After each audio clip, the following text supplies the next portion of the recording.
আপনারা জানেন অনেক অনেক আকাঙ্ক্ষিত একটি লিগ আমাদের প্রিমিয়ার ডিভিশন ক্রিকেট লিগ আগামীকাল 18 এবং 19 তারিখ দলবদল এবং আলহামদুলিল্লাহ এখানে 12টি দলই দলবদলে অংশগ্রহণ করছে এবং সবাই আমাদের দল। এখানে আমরা এটা এনশিওর করেছি যে এখানে আমাদের আম্পায়ারিং থেকে শুরু করে আমাদের মাঠের কন্ডিশন থেকে শুরু করে সব কিছু আমাদের মানে এ গ্রেডের করা হবে, অর্থাৎ আমি বলবো যে আমাদের ইন্টারন্যাশনাল বা আন্তর্জাতিক ম্যাচগুলিতে যে ধরনের ফ্যাসিলিটিস এনশিওর করা হয় সেটা এনশিওর করার জন্য আমি বলেছি। ইনশাল্লাহ সময় কম হলেও তারা আমাদের গ্রাউন্ডস কর্মীরা আপ্রাণ চেষ্টা করবে এগুলি ফ্যাসিলিটিসগুলি এনশিওর করা এবং আগামী 2 দিন দল বদলের পরে ইনশাল্লাহ আগামী 4 তারিখ মেয়ের 4 তারিখ থেকে লিগ শুরু হবে বলে, যদি কোনো প্রাকৃতিক দুর্যোগ না থাকে 4 তারিখ থেকে লিগ শুরু হবে ইনশাল্লাহ। আমাদের একটি গ্রান্টস মানে এক্সপার্ট কমিটি কাজ করছে, যারা এটা শওকতুর রহমান চিনু আছে এটার প্রধান, ওনার সাথে আমাদের কিউরেটররা দেখছেন প্রত্যেকটি গ্রাউন্ডসে, যাতে আমি বলেছি যে প্রথম শ্রেণীর ক্রিকেট খেলার জন্য যে সমস্ত ফ্যাসিলিটিসগুলি দরকার সেগুলি এনশিওর করার জন্য আমি বলেছি এবং একটি চেক লিস্ট করছি যেখানে যেই গ্রাউন্ডে যে ইকুইপমেন্ট আছে বা যে ইকুইপমেন্ট দরকার সবগুলি এনশিওর করার জন্য বলেছি। আর ক্লাবগুলির একটি দাবি ছিল যে বিভিন্ন মানে অনেক জায়গায় অনেক মাঠে লাঞ্চের ব্যবস্থা এটা করাটা দুরূহ ব্যাপার হয়ে যায়, সেই ক্ষেত্রে আমরা বিসিবির পক্ষ থেকে আমরা বলেছি যে লাঞ্চের ব্যবস্থা আমরা করে দিব ইনশাল্লাহ। এটাতে তারা অত্যন্ত আনন্দিত। একদিন করে আমরা রিজার্ভে রাখার ব্যবস্থা করেছি। আর আরেকটি জিনিস, বৃষ্টির উপরে কারো হাত নেই, এটা প্রাকৃতিক বিষয়। আর অ্যাম্বুলেন্স বা অসুস্থ এটাও মানে হঠাৎ করে হতে পারে, সেটার ব্যাপারে আমরা যেটা করেছি যে এখানে অ্যাম্বুলেন্স থেকে শুরু করে একটি মেডিকেল টিম রাখার জন্য আমরা চেষ্টা করবেন প্রত্যেকটি গ্রাউন্ডে, যাতে কোনো রকম দুর্ঘটনা কোনো সংখ্যা নেই, কারণ লুৎফর রহমান বাদল খেলা দেখছে এখন, এখানে স্টেডিয়ামই আছে এবং উনি মানে খুব ভালো টিম করার জন্য প্ল্যান করেছে। অলরেডি সে অনেক খেলোয়াড়দের সাথে কথাও বলেছে। এই উইকেটটা যাতে সুন্দর উইকেট হয়, আমাদের স্পোর্টিং উইকেট হয়, সেটার দিকে আমরা বিশেষ নজর রাখছি।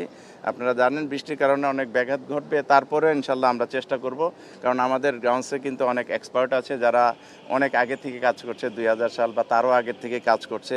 2001-এর পরে আমি অনেকে কিউরেটর হিসেবে নিয়োগ দিয়েছিলাম, তারাও আছে, তারা অনেক অভিজ্ঞ হয়ে গেছে।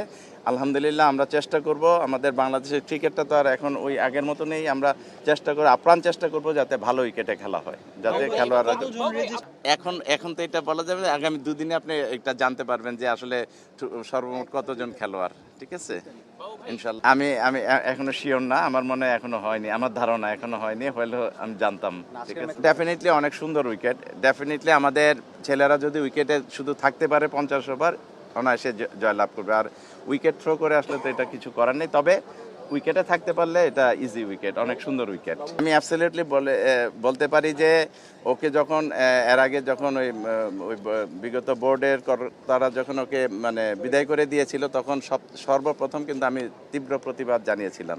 আমি বলেছিলাম যে ওর মতো একটা অন্যদের সরে গেলেও কোনো আফসোস থাকতো না, কিন্তু তার মতো অভিজ্ঞ একজন কিউরেটর সরে যাওয়া মানে বাংলাদেশেরই ক্ষতি। তো আবার আলহামদুলিল্লাহ সে ফিরে এসে, আমার ধারণা সে আরো অনেকদিন কাজ করবে বাংলাদেশের মাটিতে। আমার সাথে হয়েছে, গত পরশুদিন হয়েছে, অনেকক্ষণ মিটিং হয়েছে, তার সাথে কথা হয়েছে, অনেক স্যাটিসফাইড সে, সাংঘাতিক, এখন অনেক আত্মবিশ্বাসী এবং কাজ করার ব্যাপারে আগ্রহী। আমার ক্লাব তো ইন্ডিয়ার রোড, তারপরে আমি আর কোনো ক্লাব না, সব ক্লাব আমাদের। আলহামদুলিল্লাহ প্রত্যেকটি ক্লাবকে আমি এতটুকু এনশিওর করেছি যে আমাদের এখানে আগে যেমন আম্পায়ারিং অনেক কিছু নিয়ে অনেক বিতর্ক ছিল, এই বিতর্কটার ফলে কিন্তু আমাদের দেশের ক্রিকেটই পিছিয়ে যাচ্ছিল। আমরা বলেছি যে 12টা টিমই আমাদের দেশের, সুতরাং 12টা টিম, 12 নম্বর টিম যদি 1 নম্বর টিমটাকে হারায় আমাদের কিছু আসে না, এটা আমরা আর এনকারেজ করব। এবং সেইভাবে আম্পায়ারদের নিয়েও আমি বসবো, তাদেরকেও বলবো যে তোমাদের কোনো টিম নাই, তোমরা এই দায়িত্বটা, এটা বিচারকের দায়িত্ব, এই বিচারকের দায়িত্বটা কিন্তু আল্লাহর তরফ থেকে আসে, তোমরা কোনো রকম অনিয়ম বা করবে না। অনেক সময় দেখা গেছে অতীতে যে অনিয়মের ফলে একটি ভালো খেলোয়াড় মানে বিদায় হয়ে গেছে, আর একটি খারাপ খেলোয়াড়কে প্রমোট করেছে, সে বেশি দিন টিকতে পারেনি, এরকম ঘটনাও ঘটেছে।